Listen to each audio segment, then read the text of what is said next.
realities may vary. The podcast, it does whatever it wants to. And tonight we are going to talk about beer. It is our favorite episode of the year. It's our annual visit from Goose Island Beer Company to talk about this year's Bourbon County Stout variants. All the words are getting jumbled together in my excitement. I'm Brian Noonan. That's Cody Gough, looking a tad disheveled. You're all right, Cody? Is everything okay? I'm always disheveled, you know.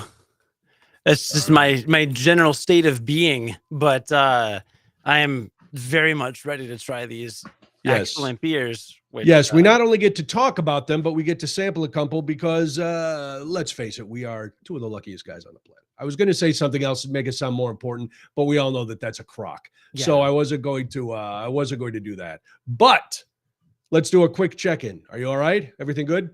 I'm fine. I got a baby screaming his brains out about 10 feet away from me, but he'll learn. Give him some Bourbon County Stout. He'll calm right down. I tried to tell him it's bedtime. You'd think a 2-year-old would listen at this age. Well, he needs to come in when it's bedtime. Gen Z. It's Gen Z. If he can't go to sleep, bring him in here. We'll put him to sleep. Yeah, No, my 5-minute, 30-second check-in is great. Maybe later in the show, if we can get to it, maybe after the beers, we'll talk about the little bit of opera that I saw over the weekend. Ah, very nice. Yeah, all right, my check-in. I'm sick as a dog, and I blame the children at school, but nothing that a little 14% alcohol Bourbon County Stout can't fix. Fair. So that's enough. That's enough of the preamble. We have guests waiting, and I'm very excited to welcome them in. First, it's Daryl Hertka. Daryl is the senior brewmaster for Goose Island Brew Company. Daryl, welcome. Thanks for coming. Great to be here. Thanks for having me. Always good to have the Goose Island folks, and you are joined by one of your talented brewers. Paul Cade is one of the brewers at Goose Island. Hi, Paul. How are you? I'm doing great. Thanks for having me. It is a pleasure. Every year, we honestly, like thousands, maybe millions, but at least hundreds of thousands of people every year look forward to the Bourbon County Stout releases. Everybody knows, and if you don't, the big public release will be on the 25th of November, Black Friday. Now, every year, Daryl, there's talk about the group of variants. Some years, rave reviews. Some years, some reviews, maybe some. This year, across the board, everybody is saying this is one of the top groups that Goose has put out in a while. There's no even slightly weak link. That's got to fill you with a lot of pride. And how do you share that with the rest of the brewing team? Yeah, absolutely. I mean, it's not just a one-day event for us to get these beers out to everyone to enjoy. This is a all year round, a lot of effort going into this from a lot of different people and the brewing team, a lot of different people in the organization to get these beers out. So it's a huge honor to get them out, but also really, really makes us feel great to hear that everyone enjoys these beers as much as we really do. So for the uninitiated, so this year's variants are done. You released what they were going to be a while ago. Now everybody's going to start to enjoy them. Has the process started for next year? And how does that process work? Because we know that Goose uses the basic recipe for the standard Bourbon County Stout, and that's what all the variants come off of. How do the ideas get generated, and how are they chosen? Sure. So we really like to have the entire brewing team, especially, but more recently we've been asking for from input from some of the rest of our company as to what ideas they have for creating variants. So we provide some Bourbon County Stout to anyone who wants to come up and grab it on our tap deck. Any employee can go up there, and we encourage people to just go grab a liter or two at a time and take it home and mess around with it in their kitchen. They can add whatever they want. And I'm sure there's a lot of strikeouts that people come up with, but with giving people access to the beer and the ability to just mess around, I think it gives us a lot of really good ideas that come out of that and some good options when it comes time to decide. Oh, Paul, at the risk of spoiler alert, Paul is one of the two brewers that came up with this year's Proprietors Blend, which we will talk about at length in a little bit. But since Daryl brought up the strikeouts, we know you've had a grand slam. Did you have a strikeout before you came up with this big hit? Oh, shucks. If you're not failing, you're not trying hard. but we fail internally. We fail on the 1 liter, constantly trying stuff. My friend Jason for a few years, and so we're bouncing ideas off. If it sounds crazy enough to work, we'll make it. A lot of times, they are too crazy to work. But we've gotten recently and had some really good ideas and some really brewery to help get them made. Very nice. Let's start with one that we're going to sample. We're fortunate enough to have 3 that we're going to sample tonight. And the first one is the Sir Isaac's Stout. Paul, you want to give us a rundown on the Sir Isaac's Stout? Yeah, absolutely. A idea that was brought to us, but by other folks, brewery, and they brought the concept of a fig bowl. And I think a lot of people around the brewery had for a while. It's got a lot of that you would think would balance well with a style like this. But it never quite came together. There wasn't the right balancing components. This year, I think when we all tasted it, it made sense. The big caramely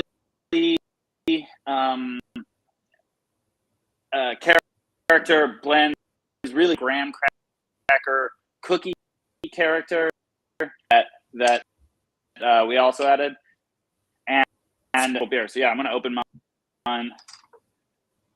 And Daryl, while Paul's opening his beer, figs, I read that you guys had tried, and Paul had mentioned you tried to use figs before. What makes figs such a challenge as far as adding them as to a variant? Sure. So figs are inherently really sweet.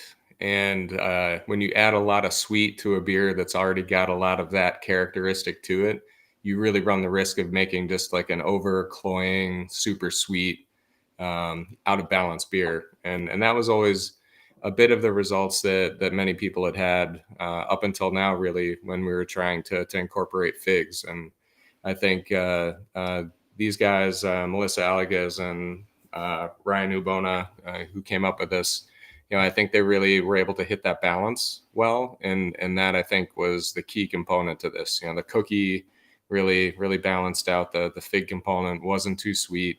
And it was a bit of a risk for us to choose that to go with to scale, because so we're going to try and make a bunch of beer, and figs are daunting to work with at scale. So we wound up picking it. Really happy we did. I think it turned out great, but we wound up using 10,000 pounds of Black Mission figs, so and a mountain of figs. All right, I don't know much about figs. I'm going to come right out. If you're a fig grower, don't at me. But how do the Black Mountain figs make the cut over, Bob's figs from Detroit? Yeah, I think it's really just comes down to trial, right? So how many figs did you have to eat? Quite a few, probably at least 10 different types of fig, different growers, different varieties. You got golden figs, Black Mission, and you're just trying them out, steeping them in the beer. We tried some fig purees, fig puree being just an easier product to get, easier to incorporate. Those really added that cloying sweetness that we were afraid of adding. So they just never worked. Really, we found that the Black Mission fig, being a slightly smaller fig, whole, that was another key component. Just leaving them whole, I think, prevented you from really over extracting the sweetness that resides within. It just through trial and error, figured out that was the winner, and we went with it. Yeah, it's very nice. You do get the fig flavor, but you're right. There's no sweetness on the end. There's no syrupy feel at the back end. It doesn't take away from the base of the Bourbon County Stout. And I like the slight cookie. Cody, you're a man with an executive palate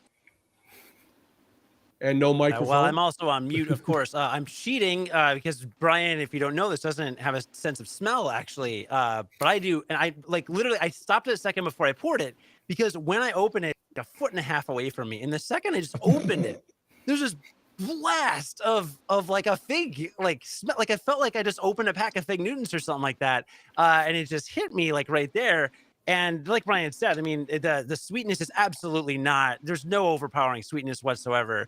I don't know that I'm like a fig connoisseur or anything like that, but like this is a super well balanced beer. And I gotta say also, I also cheated in this regard a little bit. I did get a mini sneak preview of some of these. I was at Prop Day, full disclosure, last weekend. I was lucky enough to be one of the people that actually got in that Prop Day lottery.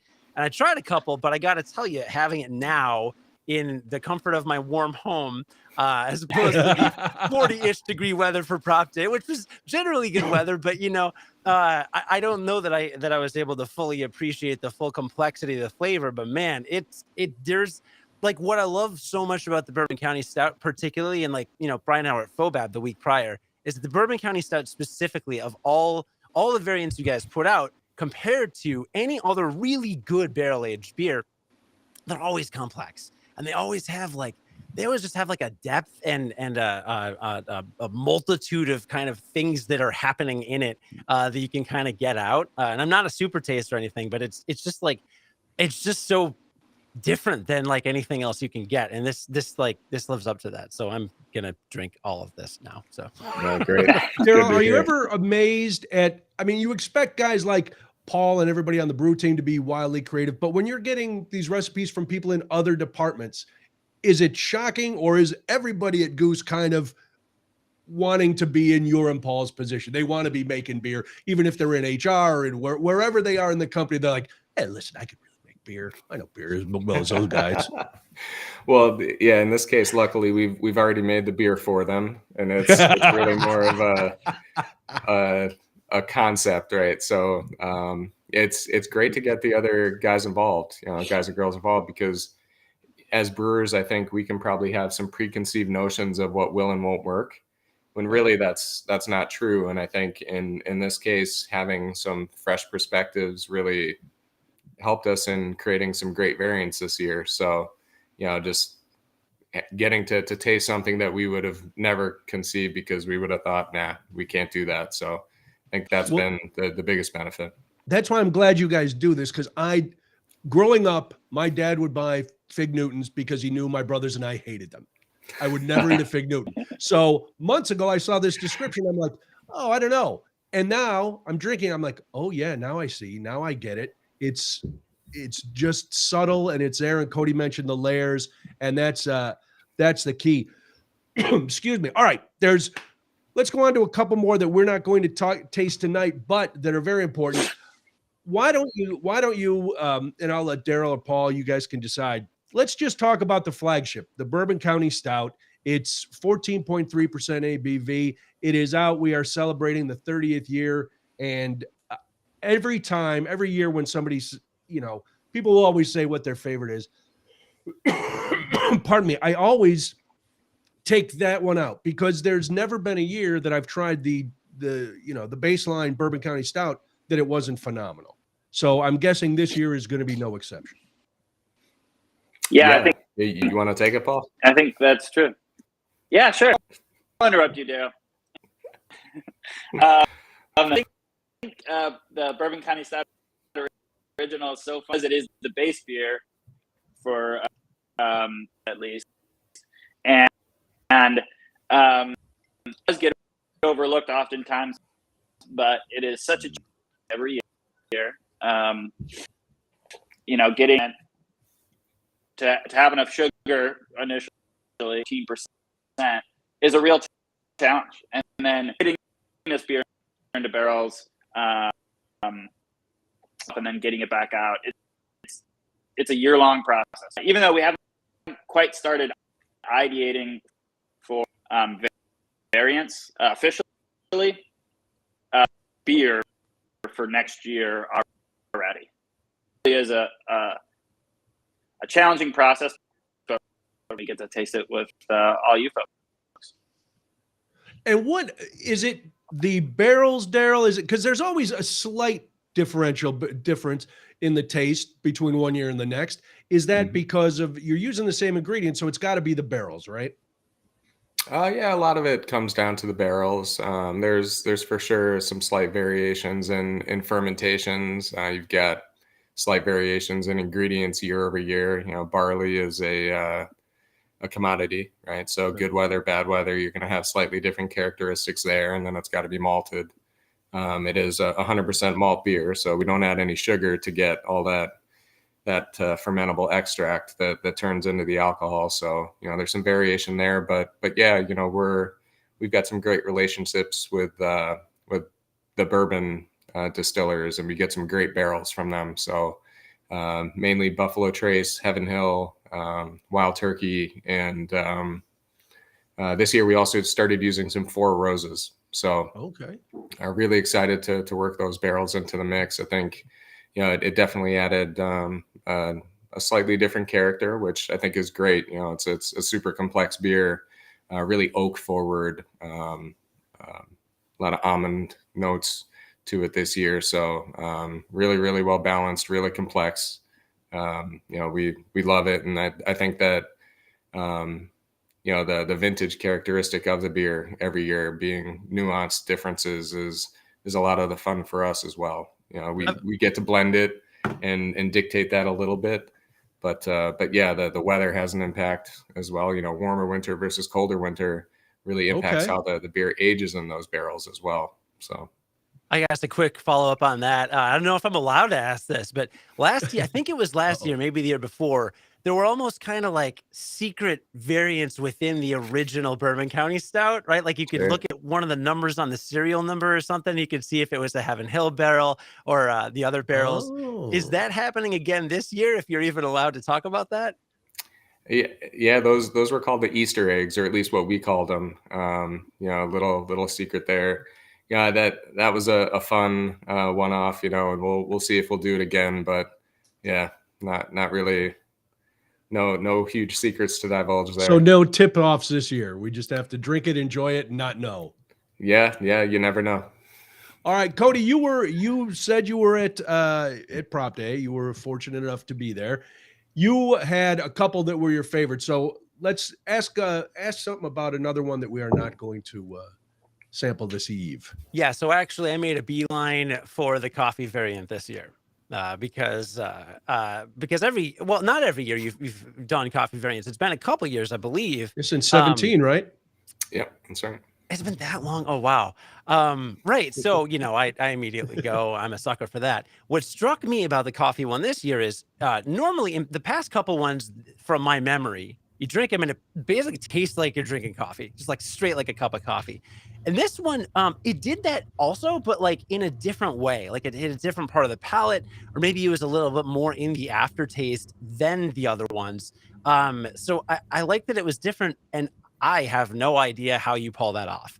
Like where it still tastes like a coffee stout, but like in a different way than the previous couple. So I guess I don't know. I'm very curious. Was there a totally different method to going about it, or am I just really bad at remembering the way it normally tastes?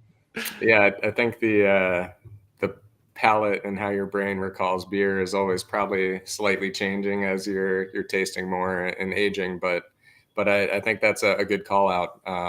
So we've done some other coffee variants, not solely coffee, but as we've developed some of our technique, we've started using a cold concentrate from Intelligentsia, who are our neighbors, and you know, we have a great relationship with. We've used a ton of their coffee over the years. Fantastic world-class coffee, sourcing world-class beans. But you know, we've sourced this cold brew concentrate that we use to really get that coffee flavor in there.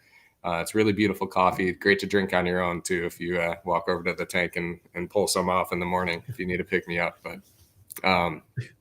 Just the coffee part, Daryl?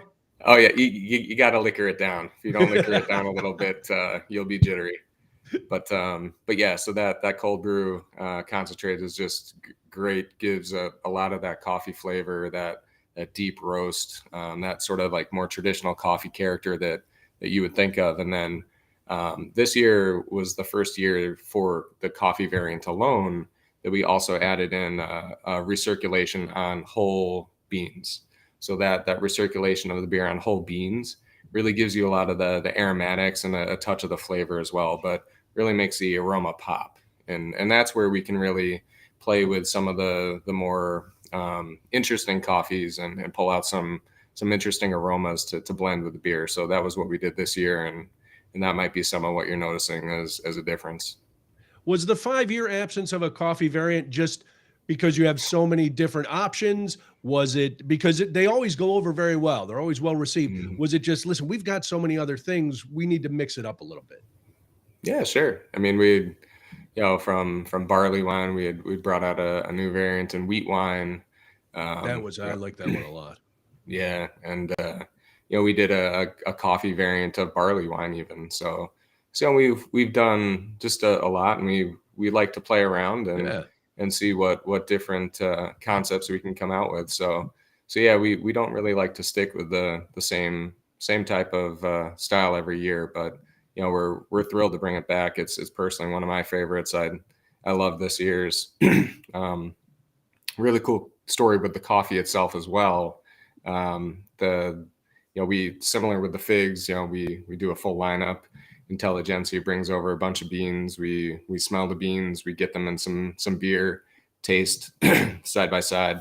And this year we blind chose a coffee from a small country in Africa called Burundi, coffee called Turahamwe. Really adding those deep, dark chocolate notes, the deep roast, some fruitiness, really beautiful coffee. But the beautiful thing with that is that this coffee coming from Burundi, it's an all women-owned group of coffee growers who actually several years ago purchased their own coffee processing washing system that they use, and then they can sell this coffee at a premium instead of previously having sold it to the government at normal coffee prices. So they're growing this beautiful coffee and then able to sell it to Intelligentsia to then turn into this beautiful coffee for us to use. So wound up working out really, really well, supporting those farmers in a small, extremely poor country, which made a beautiful beer as well. So worked out. Yeah, that's a nice coincidence when all those things can align to have something like this happen. That is fantastic. We were talking about different people in different departments coming up with ideas. I know last year's Proprietors Blend had a tiramisu kind of feel. This year, it's not the Proprietors Blend, but we're going for another Italian dessert with the biscotti stout. And Paul, I'm going to let you give us the lowdown on the biscotti stout, which we are going to be sampling as well. Yeah. So this beer, the non-beer teams. This idea came from our and Italian American family, west suburbs of Chicago. Memories of baking biscotti with her, and so I think there have been anise or sort of licorice type character in a BCS before. They nailed this one, and we the coffees. We taste these blind originally. So did the idea, and anise I think should be in BCS for a long time. A really delicious one on a small stock. Look at Daryl laughing like you've said that to him a million times. I know, Paul. All right, you got it. Anise, we get it. But you do taste the anise. I was going. Yeah, it's not overpowering, but it does come across right at first, and then some of the other flavors come in. You kind of get that cookie flavor, that graham cracker kind of thing. Absolutely. But that anise is there. We also used and cocoa nibs, and chocolate dipped biscotti cookie. And I think the real beautiful tie-in is, biscotti into a cup of coffee, which has similar to BCS, that roasty note. This was just such a really beautiful blend. We put it together, and I'm so glad that I know. Yeah, it is. It's very tasty. Cody, what do you think? What's your take on the biscotti? It's delicious. It's got a very different than the fig. Totally. Oh yeah. And I'm having a hard time describing exactly how. I mean, it definitely smells super strong, right? When you get closer to it. I didn't get that blast the second I opened the bottle. But then you get closer, you're like, okay, all right, this is something. And I mean, like biscotti, it's funny because like biscotti is definitely the only word I could use to describe it. But if you asked me, if you like went up to me on the street 2 months ago and you're just like, what is biscotti? Like, how would you describe the way biscotti tastes and smells?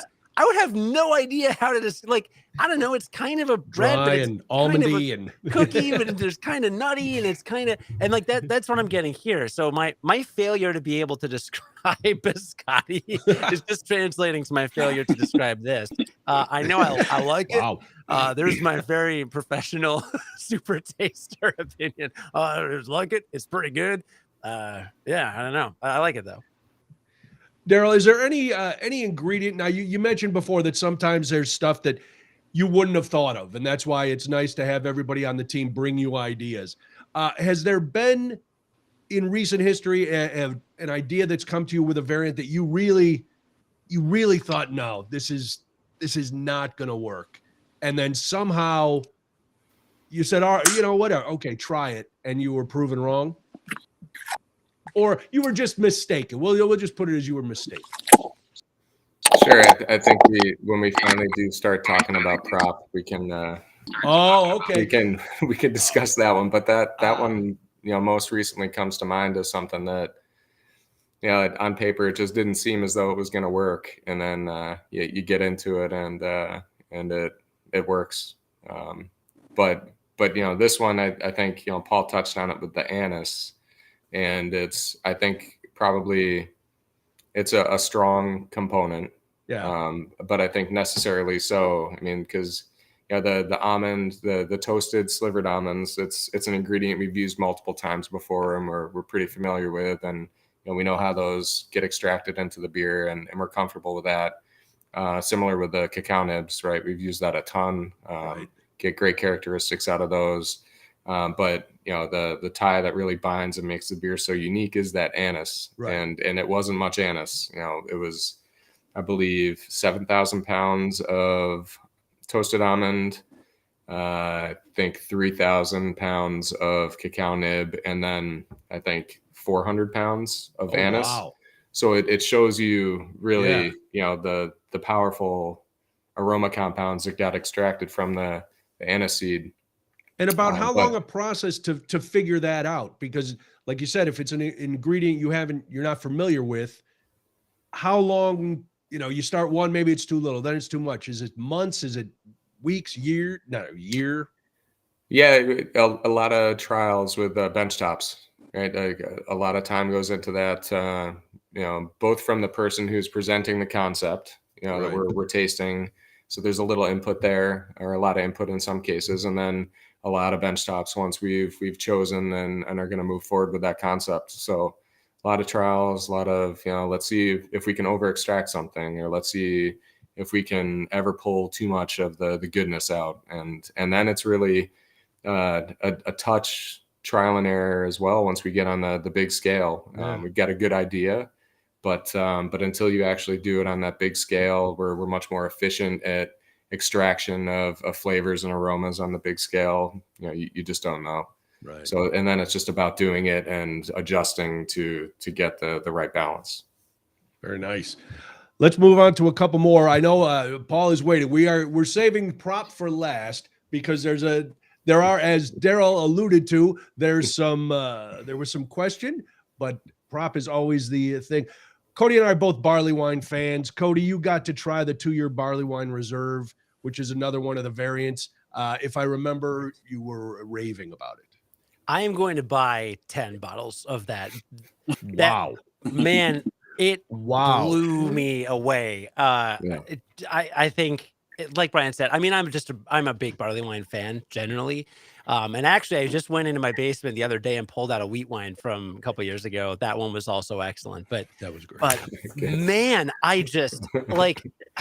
I had it, and I'm just like, this is probably the best barley wine I've ever had. So I don't know what went into it, but yeah, that anything you want to tell us about that? Because and where can I find a lot of it on the shelves? Well, I have a question that you can answer with Cody's question. I know you used a new kind of barrel for the barley wine, and can you tell us how that also played into what went into the final product? Sure. So the bourbon that actually was aged in the barrels we used, it's an Old Fitzgerald decanter series, bottled and bond. So a really delicious bourbon. It's aged for different lengths of time every release, but they do 3 different releases a year of this series. The age statements that we got were 14, 16, and 17-year age statements. So really has a lot of age on it, but a beautiful bourbon. It's a wheated bourbon as well, so brings out a lot like smoother, sort of some sweet aromatics and characteristics in the bourbon. Lots of oak character, but yeah, the Old Fitzgerald, a really delicious bourbon. I luckily can say we did have some. Also, an incredibly difficult bourbon to find. You have to go almost solely to the secondary market, unfortunately, and it's not cheap. But we were lucky enough to get these casks from our friends at Heaven Hill, and aged our barley wine in that for 2 years. So uniquely, also 100% of the beer was aged in barrels for 2 years. 60% of that beer after 1 year we pulled out and put into fresh Old Fitzgerald casks. So it got like a double barrel treatment, 60% of it. So 40% aged for the full 2 years in the single cask, 60% aged for a year each in 2 sets of Old Fitzgerald casks. All got blended on the back end. And I think we wound up with just a phenomenal beer. 17% alcohol as well. It's the highest of the variants this year. And so Cody's 10 bottles are going to serve him well. Yeah, absolutely. You'll get your money's worth there. But remind me, or correct me if I'm wrong, but to me, I thought it was the sweetest variant as well. To me, not overly sweet, but certainly you wouldn't know. If you brought it to a college party, you'd have a lot of kids in trouble, kind of a thing. Absolutely. 17%. What is it that makes barley wine so much sweeter? You don't have any really high kilned, high roasted malts the way you would in the stout. So, no chocolate malt, no roasted barley, no black patent malt. You're really getting any color out of, for us, an extended boil time in the brew house, as well as in this case, the 2 years of aging. You're getting some oxidation, adding those characteristics, and then the wheated bourbon also. I touched on that, just having like a sweeter, smoother characteristic than your traditional, corn, rye, and maybe a little bit of wheat in there, bourbon. So all those characteristics coming together just gives you that really smooth, balanced mouthfeel. All right, we've got one more to touch on before we get to the proprietor's blend, and that is the Bourbon County 30th Anniversary Reserve Stout. Paul. We all know the original Bourbon County brand stout. What's different about the 30th Anniversary Reserve? So this is another barrel variant we selected. And I'm going to. I was actually out most of the summer, so I'm going to defer to on the exact barrels. Were you just using that as an excuse to work on your recipe for the prop blend? That's right.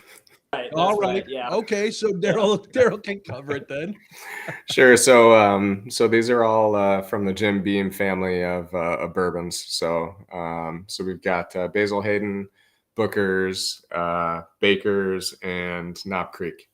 So really, really delicious bourbons on their own as well. Also 30th anniversary for them, which is a big coincidence, but really great to get a bunch of those barrels and be able to age the beer in those. And I think it turned out into a fantastic beer.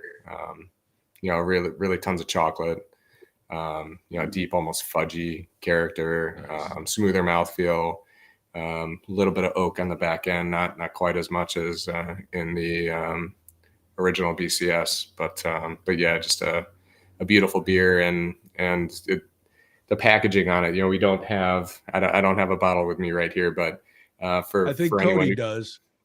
When you get the packaging, it is truly a work of art. A lot of thought and effort went into that. And there's a little tag that hangs on the neck of that bottle, and it explains each of the bourbon casks, and then each of the percentages that we did blend in there. And, they seem almost, random numbers there, but they're not random. We had almost a quarter split of all the barrels, but we did a bunch of benchtop blends, and that's the ratio that we really liked and rolled with. And I think it's just a fantastic beer. So, well, and in the last few years, you guys have started with some of the variants, a more elaborate packaging. I remember with the Blanton's blend, was that last year or the year before? And some of the others. And the Proprietor's blend has been coming in a box for how long?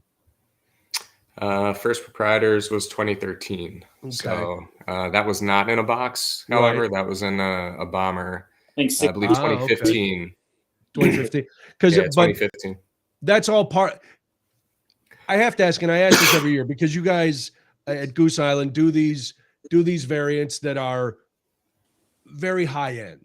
You're looking at that 30th anniversary reserve stout right there that Cody's holding up. Does it ever get in your head that like people are putting those away and never drinking them? Because I'm guessing that you're like, we made this so you could drink it right now because it's really good. And it looks cool in the box. And yes, next year you could say to your friends, look, I still have last year's 30th anniversary reserve. And they'll go, why didn't you drink it? I go, because I'm a dork. Does it ever get in your head to just want to grab somebody by the lapels and go, just drink it now? It's okay if you don't have it down the road. Next year we'll give you something else. Yeah. I think. Yeah. I was always one of the kids, or toys playing with it, or my basketball cards growing up. It's because I just loved having them with me. It was that just enjoying them in the moment is definitely something that I encourage. But if you do, I think that's a totally reasonable approach, and I get instinct to do that. But I hope that somebody drinks it eventually, because it's amazing, and we put a lot of hard work into it. For the hardcore collectors, Daryl, how long, if I get a bottle of the 30th anniversary reserve and I put it down in my basement where it's dark and cool and I feel like a big shot, how many years can I feel like a big shot before I open it and then my friends go, dude, we should have drank this like 5 years ago? I think for the beers that are solely a barrel variant, so that being one of them, right? It was Bourbon County Stout that was aged in barrels, no adjuncts added. Those typically, we put a label claim on there of 5 years. Okay. I think they will age beyond that. It's always dependent on how you treat the beer, how it's stored. But at a minimum of 5 years, it certainly will. And it's changing. And then it just comes down to personal preference. Okay. Some people might like it fresh more than aged at 3, 4, or 5 years, but it really comes down a little bit to personal preference. I would say my PSA, don't age coffee. The BCS coffee is just so amazing. Drink it, enjoy it, love it. I think also, some of the adjunct variants, like they can age, but we've never made them before. This is the first time we're making them. We really never know. So it's a bit of a roll of the dice. But like BCS original, I think the barley wine will probably age really well. You know, the 30th I think will as well, but they're great now as well. So it's really a little personal preference there. Sounds good. All right. Now we come to the one that Paul has been waiting for. The Proprietors Blend 2022 always comes lately in the beautiful blue box. That's how you know it's Proprietors Blend, only available in the Chicago market, for those of you who don't know. And this is I shouldn't say this is, I will ask. Paul, is this the crown jewel? If you're a brewer at Goose Island and you get the prop this year, is that you get some bragging rights, right? You get to strut around for like a week and a half or something? Yeah. It was really special for me, and is these ideas with my friend Jason every year. And we chatted with you guys yes, for this podcast. And after this podcast, sat down for a few hours and continued to ideate what was going to be next, and was this year's prop. Really? Yeah, you and Jason were on. I forget what we were we were talking about this, but I forget what beer we were talking about. We were talking about Coca-Cola last year. Oh, that's right. You guys, was that last year or the year before? That was last year. Last year. And that was that you. So you and Jason, let's just say you are proponents of unusual ingredients. Would that be fair? Yeah, I think Daryl so. is shaking his head. we like to push the boundaries, and delicious beers, and we're always trying to go a little delicious. I think we kind of want people to be skeptical when they hear the ingredients, end up changing their mind once they taste it. Well, let's stop there for a second, because skeptical of the ingredients, Daryl hinted at this a little before, and everything I have read about this Proprietors Blend, from the first initial disclosure of what they were going to be, pineapple seemed to be an ingredient that people were like, what are they? They must have lost their mind. Somebody fell down at Goose and hit their head. Daryl, when you first heard Paul and Jason's pitch and we'll explain why there's pineapple, but pineapple is one of the ingredients. What did you think when they said pineapple? Yeah, so like when we're doing the whole selection process, there's multiple rounds. I think we go through 3 rounds of tastings. People bring in their concoction, and it's put into one of our conference rooms, and really the only information we know. So you don't know who made it, you don't know anything. It's just an ingredients list. You don't even want a backstory with it, because it can skew your judgment. You just get an ingredients list. You know it's Bourbon County Stout for the base, and then you taste. So you get hits or misses there, and you can give feedback. We take really good notes. So this one, with a pretty long ingredients list, was always certainly the first time a little scary. But yeah, tasting it works. It works really well. I think it's been a surprise to everyone who's tasted it in a really positive way. So it's great.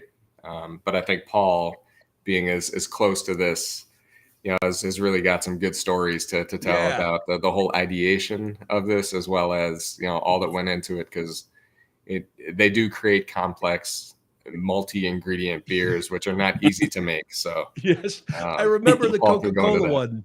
So yeah, Paul, how did this? What's it based on? How did you come up with? You and Jason come up with the idea for this? Tell us the story of this year's Proprietors Blend. Yeah, absolutely. So right around this time of year, Jason and I got together and just started throwing ideas out, things that sounded a little outlandish, and the more outlandish, the better, And at that point, we started to challenge it. If it's an idea, then make it. Make something and then let me taste it. It talked about tropical, and in past years we've used. So we knew coconut works. We've used banana really successfully. So we knew banana. We used a little bit of lime juice. So we knew lime juice could work. So we were putting those together, but it just didn't have that kind of je ne sais quoi. And we actually shelved the idea for a little bit. We almost called it that, but it got je ne shot sais down. quoi, that would have been fascinating. Yeah. we shelved the idea, and we said, you know what we're going to do? And this was Jan, we're going to go to our favorite bars all over the city. And we're going to ask what they think is interesting, what they're digging right now. And we're just going to have a great, we know how much hard work we're going to have to put in. We knew how much hard work Cole was. So right up front, we're a great night. So we went to a bunch of bars, and at some point, somebody introduced a drink called the Jungle Bird, which is a really amazing tropical cocktail that blackstrap rum and pineapple juice. And it's dark and has molasses and licorice, and the pineapple juice is just bright and fruity, and it just made so much sense. And I had a few cocktails at this point. Yeah, your research sounds harrowing. I don't know how you guys do it. Yeah, it's a hard life. But it really felt like a life. I think we both looked at each other and we're like, oh my God, we know what tropical had that have worked in the past. And then if we add this pineapple, the secret ingredient. And so, yeah, it was pretty special. For this to get chosen as proprietors, which is a Chicago, really special to us, because it was, this idea really came out of fun night out and only happened because we were out at our favorite bars and a really great bartender handed us this amazing cocktail. Well, congratulations, because you used the word bright when you were describing the Jungle Bird, and that's the first sip I took of this. That's what I got. There's a difference. You still get the Bourbon County Stout essence in there, but there is a brightness. It's not effervescence or anything like that. It's just, it feels like you're drinking something that has some citrus in it without it being, the tartness. I love pineapple, but it doesn't have that tartness of a pineapple. Just a little bit sweet. Right. Yeah, it's delicious. So congratulations. Mm-hmm. What flavor do you get first? Yeah, that's a great question. So the four are I'm trying banana, lime, and pineapple. I got the lime first for me. All right.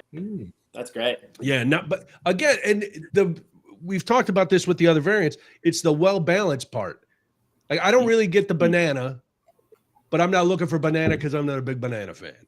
But I definitely get the lime, I get the pineapple, and I get the coconut. But the lime, I was gonna say, so at first I was like, it's citrus. Is it orange? No, orange isn't in there. So it is the lime I get first. That's great. Cody, what'd you get first? For me, it's hard to know first. It's a little bit altogether, kind of like the way I can describe it, biscotti. But the flavor I got last is that pineapple. For me, the aftertaste, like, because the first time I tried it at prop day, I had a sip and I was like, oh, that was good. And I took a couple steps and my mouth was just like, boom. And I'm like, what was that? And it was just like somebody just like threw a glass of pineapple juice in my mouth like 5 seconds after I'd had that sip. And I'm just like, sounds violent. It doesn't sound enjoyable. How is this possible? Like, that's what gets me. I don't think I can remember any variants that you guys have ever released that had that aftertaste that hits you after it happened. Even now when I'm doing it, it's the same thing. Yeah, the pineapple does. You're right.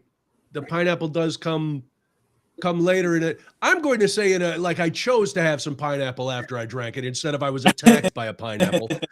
Just so, in case people are a little nervous about getting punched in the face with a pineapple. I'm okay with it, honestly. It's great. So, Paul, do you and Jason, as you're concocting these, and Daryl said that you guys, not only do you try to find unique ingredients, and you mentioned that yourself, a lot of your recipes have a lot of ingredients. Do you ever look at it and go, maybe we gotta, I don't know, there's a lot of stuff here. Maybe we gotta scale back, or everything that goes in it leads to this, so there is no place to scale back. never aim to have a lot of ingredients.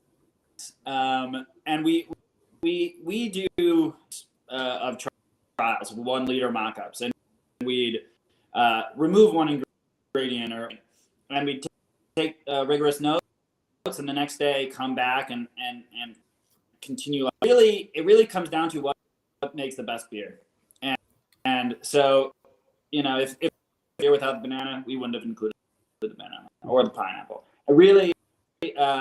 So it just kind of ended up that way.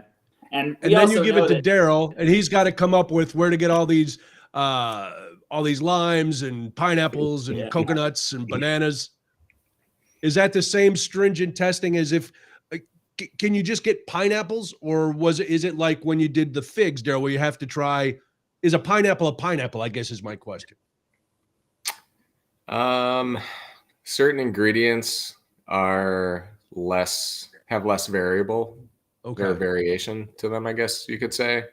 Lime juice probably being one of them. You get a high quality lime juice, and that's going to do you pretty well. Coconut has a surprising amount of variability. Oh, really? Okay. There's a lot of coconut flake in this. So you can get different toast levels of coconut. You can get sweetened, unsweetened, raw. So in the different coconut suppliers, even though you're getting the same ingredient, they're different. So that one I think has some variation. And then I don't know, Paul, you probably know better specifically for these ingredients, but I don't know if Paul, we tried many pineapples. When you and Jason come up with the list and you say, you submit it and you guys finally get approved and you're going to take this into the big production, do the ingredients change? Did the coconut, for example, Daryl was saying so many variations in coconut. Did the coconut that you guys used when you made the test batch that everybody voted on and you guys won, is it the same, or do you worry that, well, as we go big, we might have to get a different kind of coconut and that could alter the flavor of the final product? Our supply chain and sourcing are really amazing. And Daryl and my boss in the innovation department are really amazing at collaborating with us. So as soon as we were selected, who's the head of the innovation department, he came to Jason and I and he said, I got 5 bananas I have, and that can be supplied at this through all of Wow. And I think that's one of the benefits. I mean, it's really great to get ideas out from our HR department or anywhere else.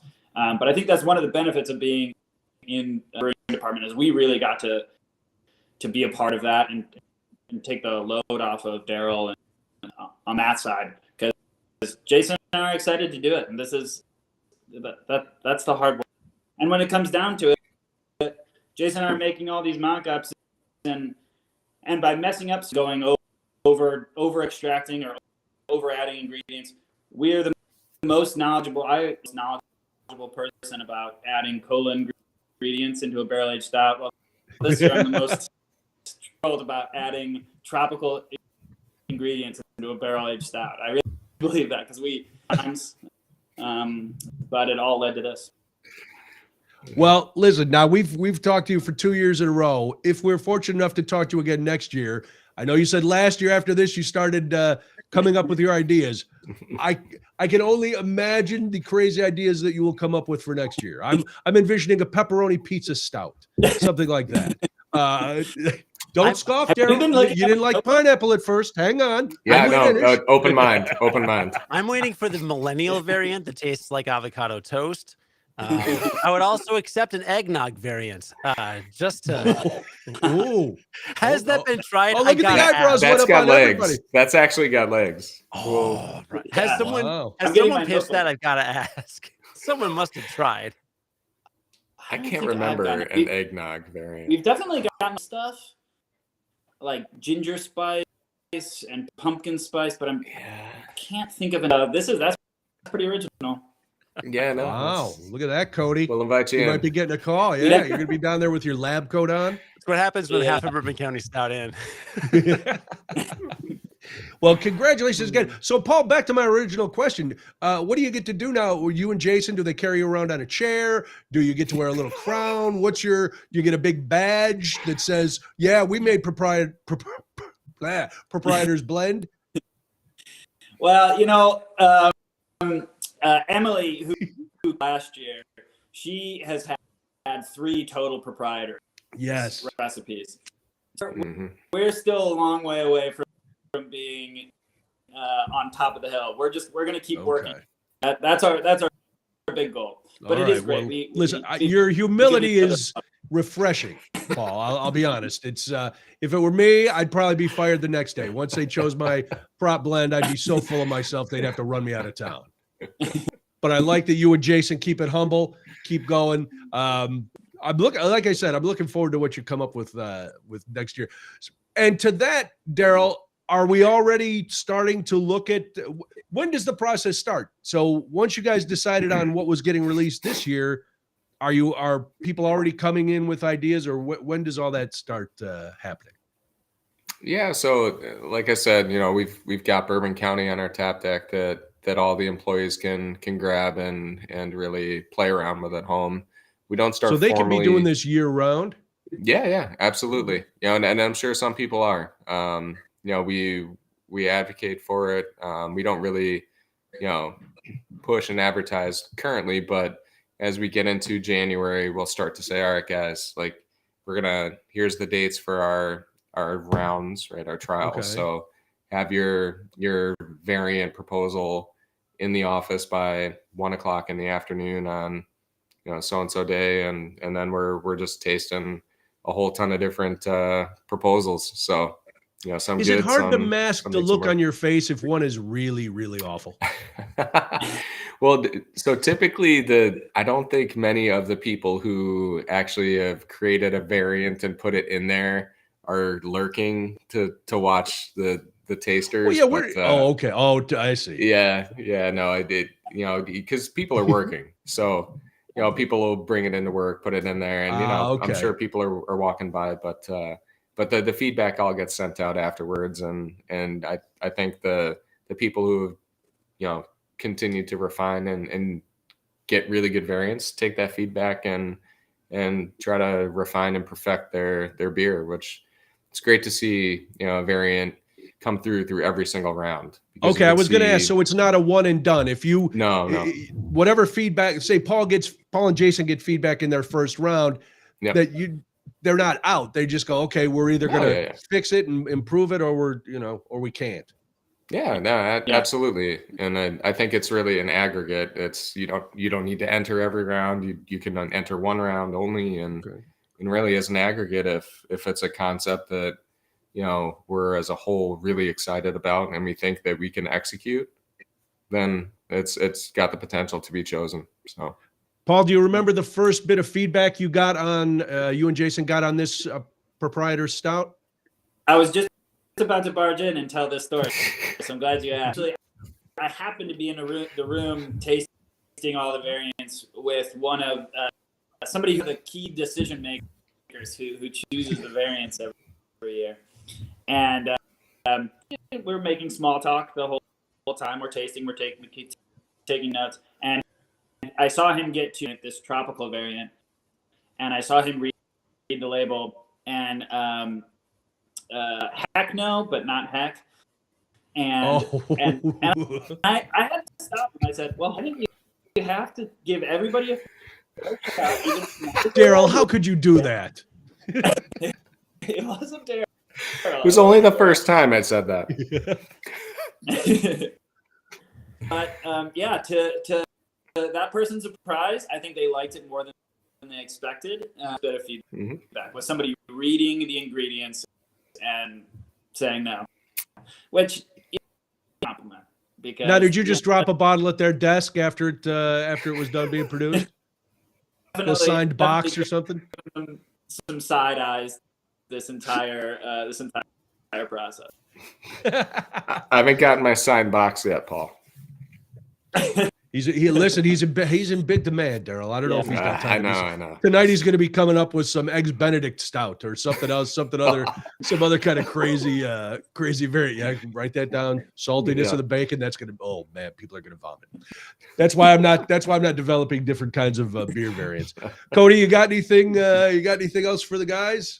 No, I loved hearing that story, and I can totally relate to the whole validating thing, right? Like, it's one thing if it says like, oh, it's got maraschino cherries and chocolate syrup and whipped cream. It's like, yeah, sure, that'll taste like a sundae, right? But then they look at it and they're like, oh, and then they taste it and they're like, oh, like I'm sure that was amazing. So yeah, congrats again. Like these are, it really was like, I mean, prop day. I walked away with my friend.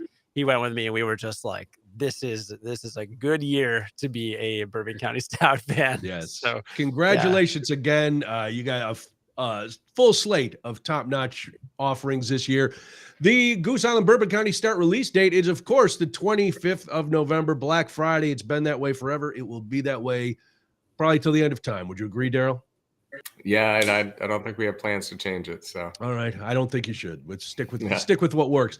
So thanks again to Daryl Hertka, the senior brewmaster from Goose Island, and the man who is part of the Proprietors Blend Tag Team Championship this year, Paul Cade. He's one of the brewers at Goose Island. Yeah, call it. Get a belt. Maybe you guys need a Proprietors belt, and you pass it on from year to year. You know, that's not a bad idea. See, Cody gave you the eggnog beer. I gave you the belt. Everybody has ideas. We're just, we're not in the right place to put them to use. We'll make an eggnog belt. How's that? Oh, look at that. That sounds good. Guys, thank you very much. Have a great Thanksgiving. Congratulations on another terrific offering of Bourbon County Stout and the variants. It is wonderful. Always thank you for your time, and thanks for being here tonight. We'll talk again. Cheers. Cheers, Thanks, guys. Cheers. Cheers. All right, we'll let the guys go. That was keep drinking this. Yeah, I'm gonna drink. They were all really good. This Proprietors Blend. It's funny because I like that Paul and Daryl both kind of said that the pineapple thing was because, again, I love pineapple, but when you read stuff on paper, it doesn't always translate. But this is really good, and I'm not gonna. The Proprietors Blends are always really good. There's no doubt about it. I was watching your face specifically because, like I said, I vividly remember when I had a sip of it at prop day. And like I said, a couple steps away, and it's like just the after, like there are not many things where you're hit with a distinct, just a palpable aftertaste, a couple seconds after you've had it. And it's like, where did that even come from? Where am I even tasting that in my mouth? It's what's going on? Yeah. And it was, again, not too sweet. It was like, I like, there are other fruit I like more than pineapple, but I like pineapple, and it wasn't like too, it wasn't overpowering. It's just the right amount of it, probably no matter how much you like it. So yeah, no, it was really good. And I did taste and it's funny because I'm like, I know it was a citrus taste, the first taste that I got, but since I don't have, I mean, I know what citrus tastes like, but I can't discern the specifics. Right. I was like, okay, but so it's really good. And thanks again to them. Thanks to Tom Donda for setting that up for us every year. He's one of their PR guys and getting us the stuff to sample. So we had a wonderful time with that. So now it's just us for a little bit longer. Excuse me. Now I can cough. I've been trying to hold in the coughs for the last hour. Yeah, you're dying. What's going on? I don't know. Here's the thing. It's the punk kids. Because I did a couple days of subbing, and I knew, first of all, we were out in the horrible cold last week. You were in prop day. I was in Carbondale. It was awful. And then about Wednesday, you just start feeling kind of, Yeah, like poop.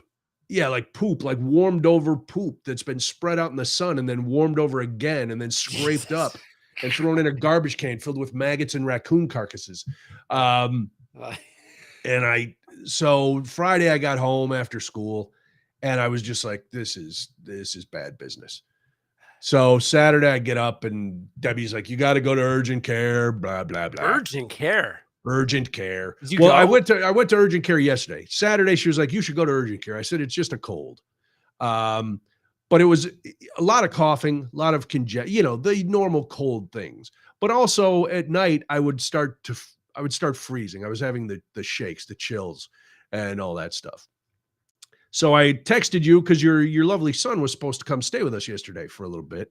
Yeah. And I was like, if I was a parent, and if I was a parent of a toddler, and I'm the parent of a toddler who also has a pregnant spouse, I want to know that my child is going to a place where somebody may be sick, so that I have a choice, to let them know. So I texted you, I said, hey, listen, I got a bad cold. Your son's still welcome to come, but I don't want to get anybody sick. So you think about it and let me know what happens.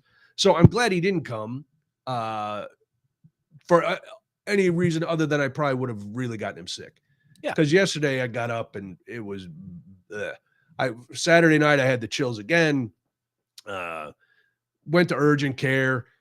They're like, oh, you've got, first of all, they're like maxed out at urgent care because there's so many kids with this RSV and flu is running rampant. Ugh. So I walk in and they're like, well, we have 5 people in the back and we have a couple people ahead of you. You got to wait in your car. And I'm like, all right. So I go out to the parking lot. They call, the nurse calls. She does all the questions over the phone. So I go in finally. The doctor, they were very nice.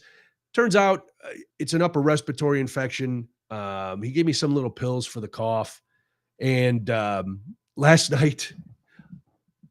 yesterday afternoon, I fell asleep in the chair at about 5. Debbie had made pot roast, which is one of my favorite meals. I was able to eat just a tiny bit of it. And I was like, I can't eat anymore. And I went and I fell asleep in the chair immediately. I went up to bed at 8:00. I got out of bed this morning at 10:30. When I got out of bed this morning, my entire bed and my entire body was completely soaked in sweat. Oh, my pillows, my sheet, there wasn't a dry spot. It was like I had an orgy with very, very happy women last night in my bed. And yet I did not. You didn't. There was no orgy. There were no happy women. No. Pardon me. So today, and then this is how I was supposed to teach today.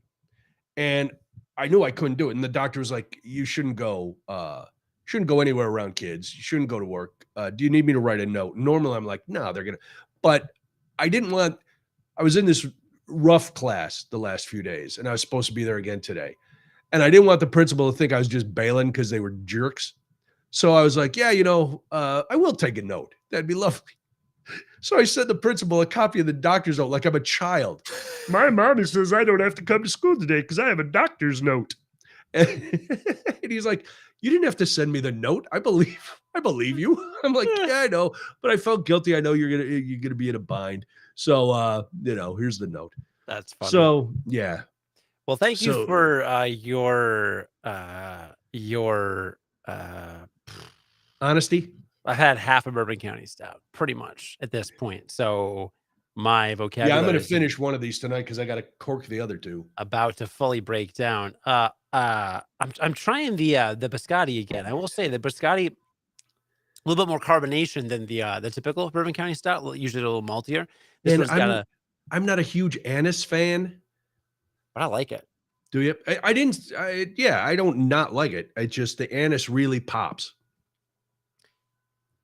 Yeah, it's so hard to describe. It's so hard to just, like I said earlier, like if you told me describe how biscotti tastes, I'd be like, I don't know. And if you told me describe how this tastes, I'd be like, tastes like biscotti. Like there's the one part of biscotti where you get like partway into it. Maybe it's a nut, maybe it's a little thing, maybe it's anise. I don't know. But there's a part of it and you get to it and you're like, oh, that's a flavor of biscotti. And that's what this flavor. Yeah. It's great. It's the anise, I think. But no, thank you for your consideration. For those listening, watching, reviewing, whatever. Brian was very apologetic, but it wasn't a big deal. My folks hadn't seen my son in a couple weeks. They were itching to see him, and we're hosting my in-laws for Thanksgiving. Oh. And we would like both of us, particularly my wife, would like for the bath shower to be cleaned a little bit assiduously before our company comes. there's a little bit of gunk that started to build up.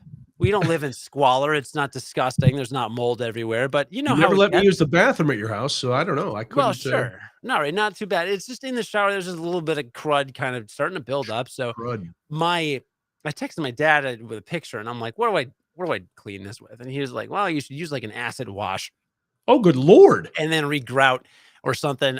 So yeah, there's some, like I was said, looking for a more quicker fix than that, Dad. yeah. Well, it turns out my sister just like redid her whole bathroom, and my brother-in-law is quite the toolsman. So he's got a machine that peels things off. I don't know what the hell it's called. He's got a tool for it, and he's got like he's got all the chemicals. He basically had a little baggy care package of all the stuff you need. So it Okay. worked out because that way he dropped it off my dad's, and then when I went and dropped off my kid, I got it. So tomorrow I can actually get our bathroom totally clean before company comes. Okay. We wanted it clean before the baby comes anyway, the new Yeah, baby. you don't want So- babies bathing in mold and mildew. Right, exactly. So anyway, long story short, we weren't going to see my folks before the baby came, really. Oh, Like no. that. We actually had no plans at all before the baby came. So now that's all good. By the way, by the way, we're 2 weeks from today will be our last episode for a while. Oh, is that right? That is right. Yes. All right. Well, you still haven't decided what the permanency of that is. Not the permanency. You're going to come back at some point. Right. So December 5th, All Monday, right. December 5th, will be our last episode for some time. I can give more details on that when we next have an episode. We'll have to talk off the air at some point. That's going to be weird. Mhm. We don't like to talk off the air. I don't like that. But anyway, I appreciate your kindness, but it really was no big deal. So, and Well, thank you no, for your it's, you know, thoughtfulness of not watching my kid and getting him sick. Yeah, and then see, that's getting him- all. I was like, oh, it's right before the holidays, and now, and now there's a debate because we're all supposed to get. Oh no, This is first world problems. I know it, and I sound like a jerk even talking about it. So my brother Michael has opened his weed shop in Michigan, Southland Farms. Yeah, That's a unsolicited plug. Know what you're smoking. It's all organic cannabis. Now they just got the state just approved them for edibles. So they're fighting the organic cannabis revolution, fighting big cannabis and all of that. Anyway, so he is selling his house in the south suburbs, and he bought a house up in Michigan near his not far from his business. So, but they weren't going to close until the beginning of December so they could have one last big Thanksgiving, because he's been the Thanksgiving guy for years. And he's a wonderful cook, and Thanksgiving at his house is always delicious. It's something we all look forward to. And when they said they were going to do it again this year, we were all happy. We're like, okay. And it's also the time when all of my brothers will be in town, because for Christmas, some of them aren't coming. Two of us live here. Michael's in Michigan, one lives in Florida, and one lives in Minneapolis. And last year, the one in Minneapolis was going on vacation. Michael was on vacation. The one in Florida had been here for Thanksgiving, so he didn't come. So anyway, everybody's coming for Thanksgiving. So we're like, all right, this will be great. Then we get a text. And we should have known this. It's one of those things. He's like, listen, I got to change things up because the store is a lot more work, and somebody's on paternity leave, rearing its ugly head again. Yeah. See, nobody Cody wants to work. Nobody wants to work. Nobody wants to work. You know what it used to be? The moms took time off because they were the ones actually having a baby, and the dads went to work. Yeah. But anyway, either way, so he's got to work on Wednesday and Friday. And he's like, so we're going to have to do a hybrid because it's important for us to have one big last Thanksgiving when we're all still in Chicago and blah, blah, blah. Well, it turns out we're going to a country club for Thanksgiving. But I know my brother, and I know that he just made this decision because the only reservation they could get is at 11:30 in the morning. Yeah. So Thanksgiving dinner is going to be 11:30 in the morning. That's not dinner time. That's not even lunchtime in America. There was only one reservation left at the country club for Thanksgiving, and I took it in America. And I know I don't want to sound, well, I do. I'm not ungrateful. I'm just like, oh, this is not the ideal Thanksgiving. No. But then I say, oh, but we're all going to be there. And then we're all going back to his house for dessert and to hang out. So not only is it very early for Thanksgiving dinner, there'll be no leftovers for sandwiches that night. There's a dress code for men. So I have to wear like a sport coat, dress pants, and a tucked in shirt. Oh, I was going to wear sport coat and like jeans and like a patterned shirt untucked with jeans and a sport coat, which I think looks, no, I can't do that. Got to get all gussied up. So, yeah. And then Debbie today goes, oh, we're not going to be able to do any of our traditional Thanksgiving things in the morning. I'm like, yeah, I know. Wow. So you're right. You were right, though. That is a first world problem. That is a first world problem. And I know there's people who don't get to be with anybody on Thanksgiving, and I should shut my yapper. But that's not my it's not my way. That's not how I do things. I don't shut my yapper. I complain about stuff. Right. No, I'm sure it'll be lovely. It's just now, yeah. And then so then we got to go to this wedding on Saturday that Molly is a maid of honor in up in Wisconsin. And we were going to stay overnight. And then because it's the holidays, it was going to cost us about $600 to board the dogs for 2 nights. Okay. So I went, that's not happening. And they can't stay with my mom because my brother is in town and I think he's bringing his Great Dane. So there'll already be a giant dog at my mom's house. So I was like, well, we can't. It's not Molly getting married.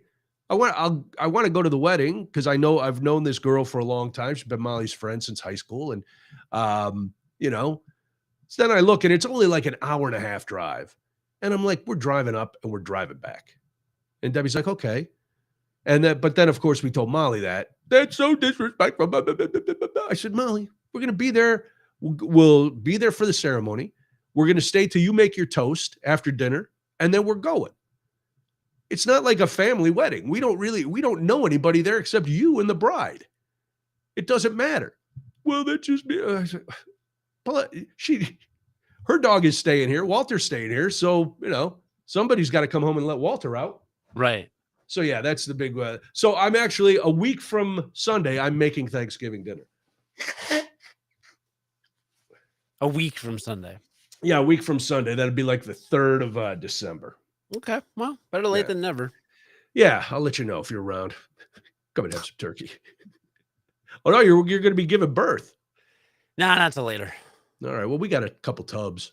If it starts happening, you should just go weird. give birth up in the tub. Ew. We don't have any grout. How was the opera man, Mr. Culture Clash? Good. My wife a couple months ago was like, I want to go see the opera one more time before we have a baby and can never go anywhere again. Wow, that's true. Yeah. Mm-hmm, yeah. So, because we'll have 2 babies. Right. So that's a lot to ask somebody to take care of. Don Carlos. There's one more show this Friday, Black Friday, 7 p.m. Tickets at the Lyric Opera of Chicago starting at $50. Wow. Actually, $50. It is a 4-hour opera. That sounds like 3 hours and 45 minutes too long. With a 30-minute intermission in the middle. Thank you very much. It's actually 3 hours, 50 minutes. So technically you're only watching 3 hours, 20 minutes of opera with a 30-minute intermission. But excellent. Okay. I mean, you can't, everything in the Lyric is great. So Don Carlos is by Giuseppe Verdi. You may have heard of him because he's Verdi. And the Lyric Opera of Chicago, quote, acknowledged by audiences and critics alike, is one of the most magnificent achievements in the history of opera. Don Carlos masterfully reveals the private turmoil of very public personalities. In 16th century Spain, King Philip II is torn apart by his own jealous suspicions that his son, Crown Prince Carlos, and Queen Elizabeth, Philip's young wife and Carlos's stepmother, are in love. The drama unfolds and washes over you with unforgettable intensity and thrilling musical splendor, unquote. Wow, that just hearing that description, yeah, okay. It is an opera by an Italian about a Spanish aristocracy, really, written and performed in French. So that's too much culture clash. It's a lot of accent me. seems odd. Seems like it should have been written in Spanish or by not Verdi, but okay. It is good. It is good. So, not a good entry level opera, I would say. Okay. I would say there are better. Like, I wouldn't be like, Brian, you should totally see this. Would you say the Bugs Bunny opera is a better entry level opera? For you specifically, yes. All right, perfect. Yes. That's there are good entry level operas. None of which I can remember the name. No, I can't remember the names of any of them right now, but I've seen many of them. But there are a lot of like Italian like comedies that are like a couple hours, and they're silly and they're like obvious. It's like there's a first scene and there's like a guy in love with somebody, and then some misadventure happens, and it's like totally predictable and silly. This one is not. So I would say that I appreciated it much more having seen many other operas at the Lyric Opera of Chicago. Okay. Don Carlos it plays with conventions. It has characters that Hold on. I can't let you just throw that out and move on. Mm-hmm. What does that mean? It plays with conventions. Okay. So a lot of times there's no woman in horns. I've never seen a woman in horns in any of the operas I've seen. Really? Then you haven't seen a good opera. Okay. Well, I had tickets to the Ring Cycle, and then it was canceled due to the pandemic. I paid more than $1,000 for each of our tickets because it was 24 hours of opera over 4 different performances over a full week. I remember you saying that. Yeah. Yeah. We actually we didn't give each other anything for Christmas or for our birthdays in 2019 and 2020. Good Lord. In anticipation of the Ring Cycle, and then it got canceled at the last minute because of the pandemic. Okay. Very sad. So what are the conventions of the opera that this played with? Well, like I said, a lot of times the romances, usually there's some kind of, buffoonish guy and he falls for some woman and then she usually messes with him and then they end up kind of together. At this one, at the beginning, Don Carlos approaches a woman and she starts lamenting that she is worried about some upcoming marriage, and he's asking her all these questions, and then he's like, haha, here's a here, I have a picture of the man that you're going to marry, and he gives it to her, and she's like, it can't be, and he's like, haha, it is I you are going to marry, and it's just like a funny, stupid thing. But then from there, just nothing seems to go right. The characters are very double crossy. Usually it's kind of predictable what characters in opera will do, but in this one, it's there's a couple plot twists. His best friend kind of betrays him, but not really, and then unbetrays him, and then gets killed anyway by a gun, which is weird. Yeah, it is weird. Yeah, it's just it's good. It's a good opera. If you've seen 1 or 2 operas before and you didn't hate it, I would say go see Don Carlos, and the performance itself is phenomenal. Is this one of the ones? Because I know sometimes the Lyric will put up the translation up next to the stage. Did they do that? Yes, absolutely. They do that. Every one I've seen, they do that. Yeah, it's French with projected English titles. Every opera I've ever seen there has English super titles above the stage. Oh, do you ever get bored that you have to read so much? Mm-hmm. Yeah. All right.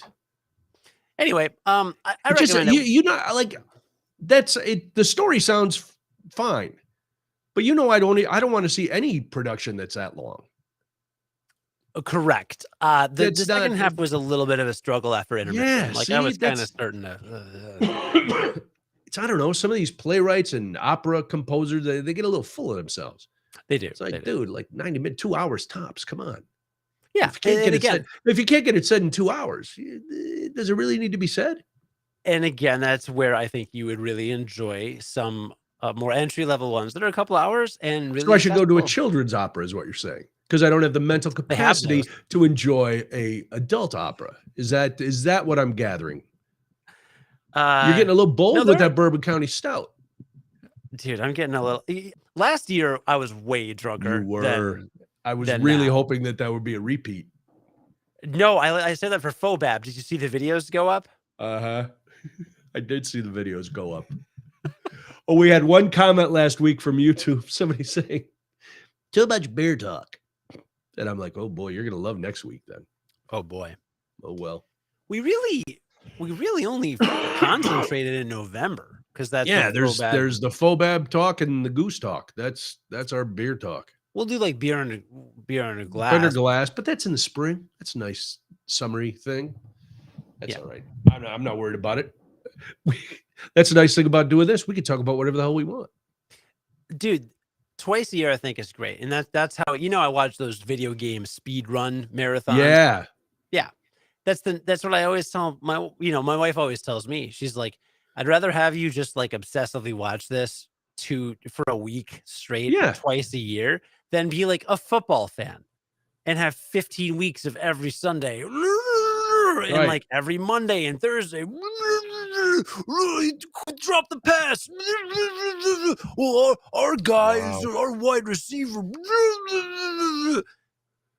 Wow. Every football fan is like that? Or baseball. Oh, well, the RGB, his RGB hit rate is 3,400 ROI for the RSU and RBD, and he's going to run to the first base and touchdown. He stole the base from the baseman.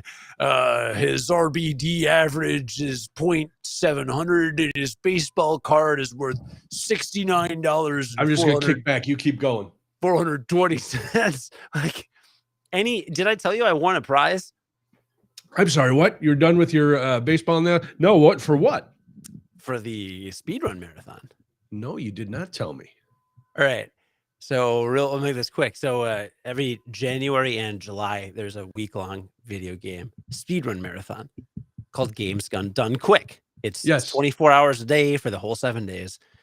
They have the top speed runners in the world play games really fast. They'll like beat Zelda in 20 minutes, or they'll beat Mario. Oh yeah, I remember. Yeah, I remember you talking about. They'll beat Mario in 9 minutes. So I usually glue myself to the Twitch stream. It's online.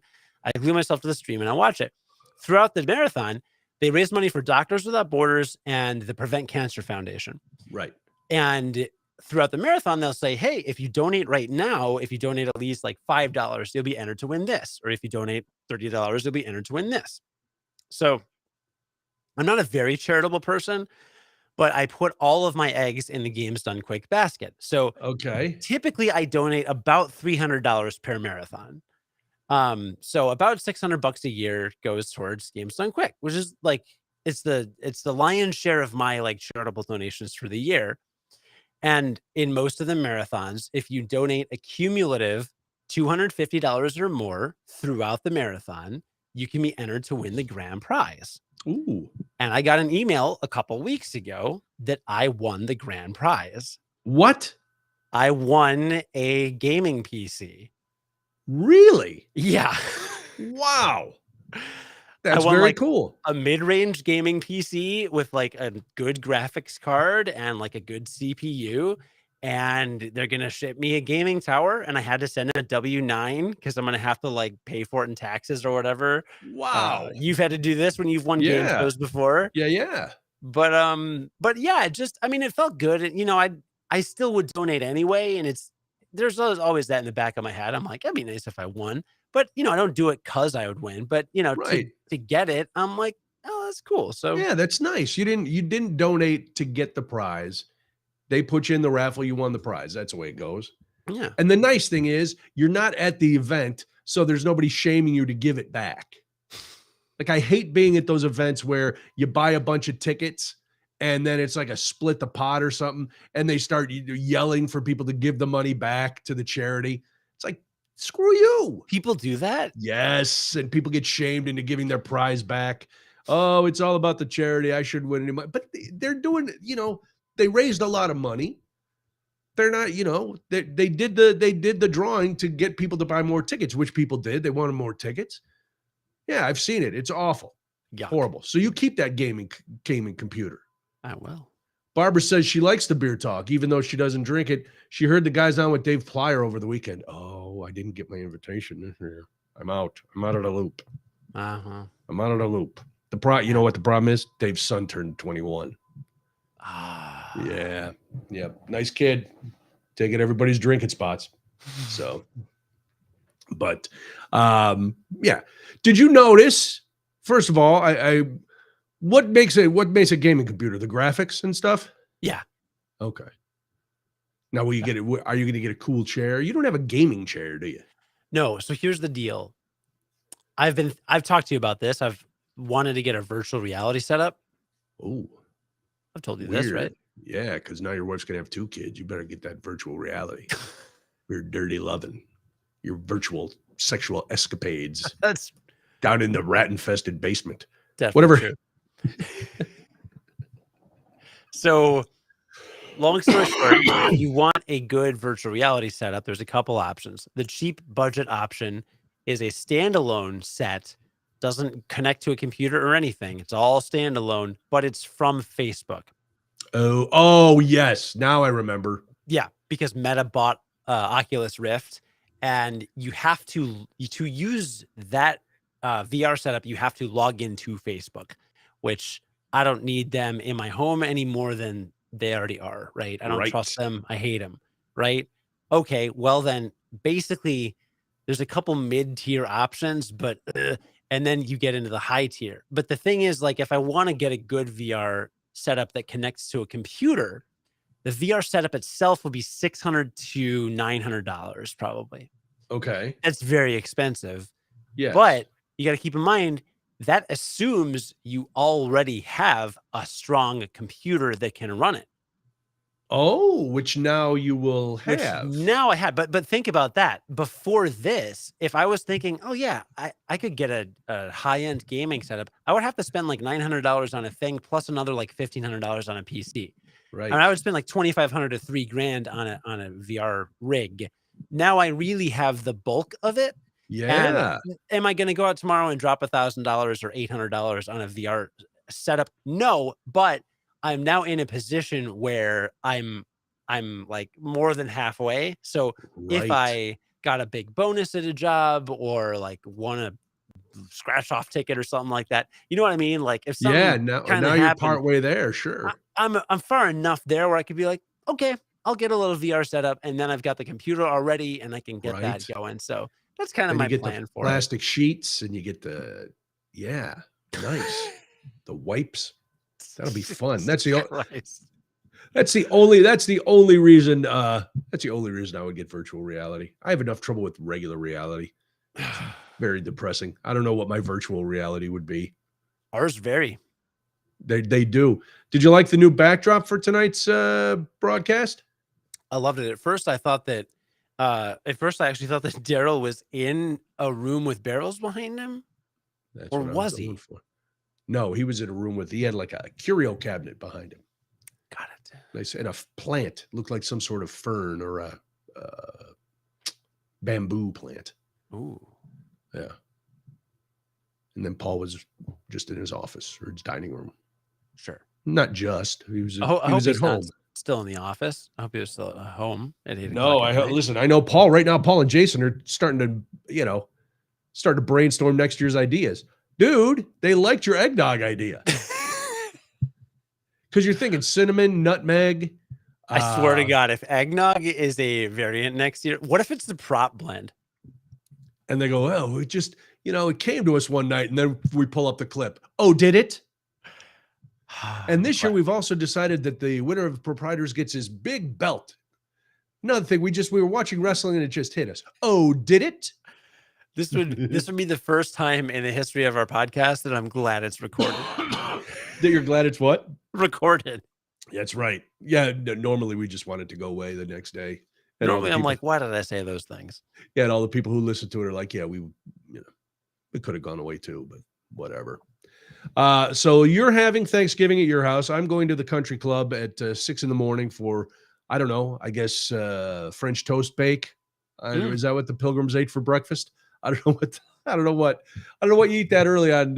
Usually at that point because normally our Thanksgiving morning is Cinnabon and the Macy's parade. That's Thanksgiving morning, and it's it's a tradition. It's our tradition. We have pretty basic tradition. We're like the basic bitches of traditions, but we like it, Mm-hmm. And then we go have dinner. And as a kid, we went out to one Thanksgiving, like out to a restaurant for one Thanksgiving, and it was a nightmare. And as an adult, about 5 years ago, we went out. My mom, us, and one of my brothers and his kids. And that was, it's all right. But I'm like, So now I'm bringing sweats to change out of when we get back to Michael's house. I'm not sitting around in a sport coat all day. Right. Like I'm some finance bro or Didn't some old man. I went to, I had Easter Easter dinner. brunch. Yeah. Easter we'll go to brunch. Easter, I don't mind a brunch. Right. Christmas, it's usually at somebody's house. This year, again, it might be like last year where we just do Christmas morning at my mom's house, bring her over a brunch, or a Christmas Eve morning with my mom. And then, because everybody else is going to be out of town, I think. So we may end up bringing my mom over here for Christmas dinner, which would be fine too. Yeah. You know, who knows? Things change. You get, your family gets bigger. My family gets smaller because people just move away. Someday, Cody, your children will move away, and then you'll be an old man with an upper respiratory infection sitting in his office, drinking all by himself, talking into a computer, pretending he has virtual reality. Can't wait. Happy holidays. There's my Hallmark. It's Hallmark movie season. There's my movie. There's what you want to hear. Well, I can't wait to talk about all the things that our holidays brought us next week. And yes, next week we will keep you posted. It's probably not going to be Monday night, or Tuesday else it's going to be probably work. Yeah, so we'll keep everybody up to date. If you want to watch it live, if not, it'll still be posted where it is always posted. And thank you. I want to, people are listening. I saw your. I will leave it with this. I saw your LinkedIn post about podcasts, and it struck me, and I enjoyed it because, and I'm going to paraphrase, but you basically said everybody's worried about how many people are listening and engagement and all this on podcasts. And you did your Game Life US podcast, and you hadn't done it in a while, but you had fun doing it. And it didn't matter to you if anybody listened to it. And that's how more people should look at it. And I was like, you know what? That's true. I do worry a little bit about how many people listen, but I know there are people who want to listen. And so I'm happy that they get to listen. And most of all, I like just doing it with you. So just so you know, your post did not fall on deaf ears or dead eyes or hollowed out souls. So there you go. Well, thank you. That's good. That's what I'm grateful for, Cody. Give me more stout, please. Well, and the other part of that I didn't get into on that post, which I think you summarized well, was after I posted the episode of Game Life Balance US, I got a Twitter direct message from a friend of mine from first grade. Really? Yeah. That's amazing. A friend of mine, Becky, we have the same birthday. Wow. And so, April of course, 4th. In grade school, that was always like, a thing. You guys are humba. Dude, I haven't talked to her in many years. And she messaged me on Twitter. She was like, you got a subscriber of me now. Like, I just listened to you and John. I don't really care about video games, but you guys just crack me up, and it was just really fun.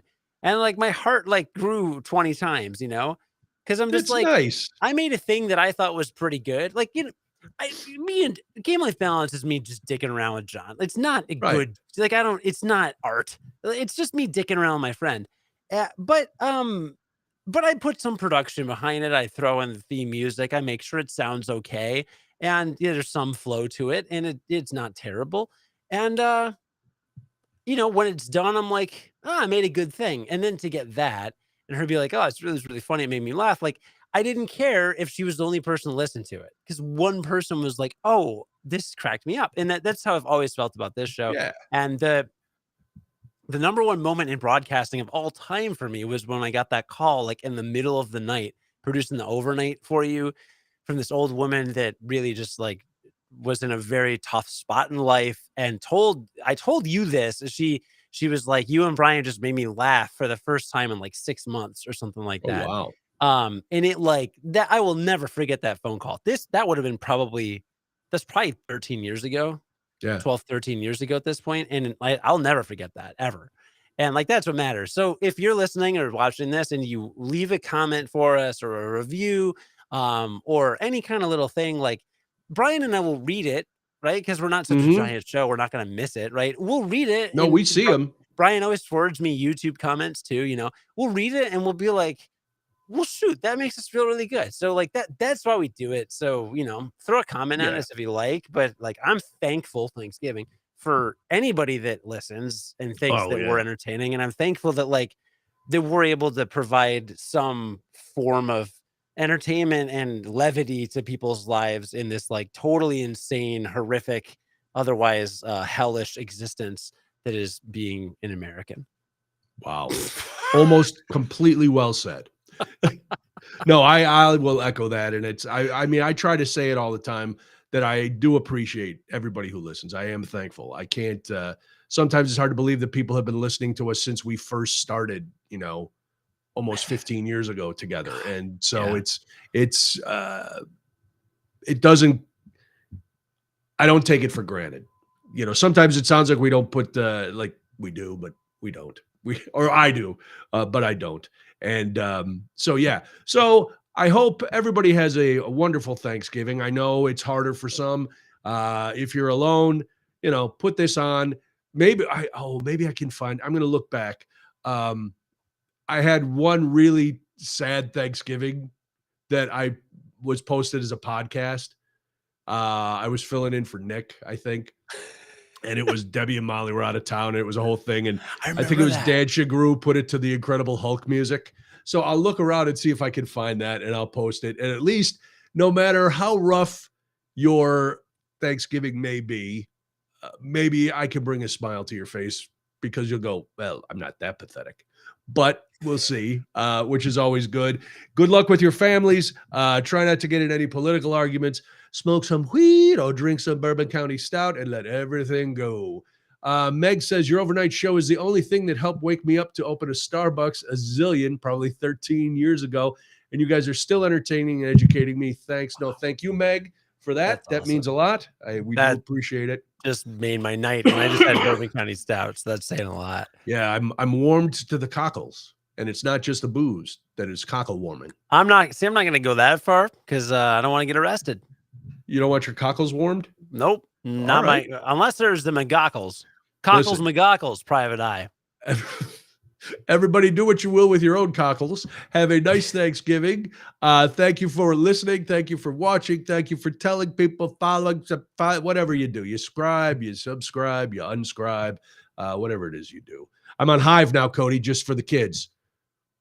You on Hive? I'm sorry. There's an ointment you can take for that? No, I'm on a new social media app. Oh yeah, I'll tell you more about it.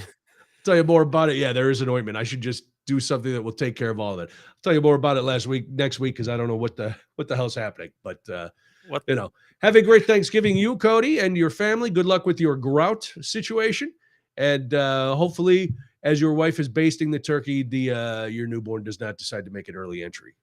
My God, 13 years. I was 24 13 years ago. Yeah. I was doing radio stuff with you when I was 24. I know. Look how far you've come, and then reevaluate every choice you've made to this point. Oh my God. I also used to work at Starbucks. Fun fact, certified barista. Really? Yeah. Wow. Certified. Get me a PSL. Hashtag PSL. Woo. Blech. Peppermint mocha season, baby. That's what I'm all about. All right. Peppermint mocha. All right. We'll talk to everybody next week. Have a wonderful day, night, afternoon, whatever you have. Cody? Mocha, I hardly knew her. I'm going to have some more bourbon. Bye.